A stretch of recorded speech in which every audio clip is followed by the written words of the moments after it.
আরও একবার জানিয়ে রাখবো, পশ্চিমবঙ্গ স্কুল সার্ভিস কমিশনের তত্ত্বাবধানে আয়োজিত যে গ্রুপ সি এবং ডি পদের জন্য যে পরীক্ষা, সেখানে গ্রুপ সি পদের জন্য নির্ধারিত পরীক্ষার সিলেবাসটা ঠিক কেমন রয়েছে আমরা কিন্তু আজকে একবার যে একটু জেনে নেব।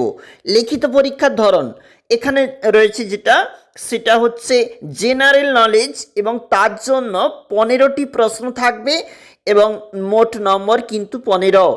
কারেন্ট অ্যাফেয়ার্স থাকতে কিন্তু থাকবে, যেখানে 15টি প্রশ্নপত্র এবং এর জন্য কিন্তু থাকছে মোট 15 নম্বর। ইংরেজি থাকতে 15টি প্রশ্ন থাকছে এবং রয়েছে কিন্তু মোট 15 নম্বর। রয়েছে পাটিগণিত থাকতে প্রশ্নপত্র মোট 15টি এবং রয়েছে কিন্তু মোট 15 নম্বর। দেখো, মোট যে নাম্বার সেটা কিন্তু অবশ্যই 60টি প্রশ্নপত্রের জন্য মোট 60 নাম্বার।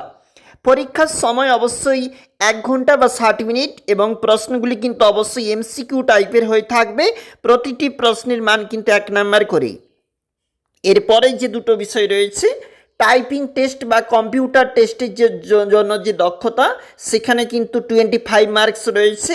এছাড়াও রয়েছে ইন্টারভিউ বা পার্সোনালিটি টেস্টের জন্য বাদবাকি 5 নম্বর। এটা হচ্ছে WBSSC যেখানে গ্রুপ সি পদের জন্য সিলেবাস।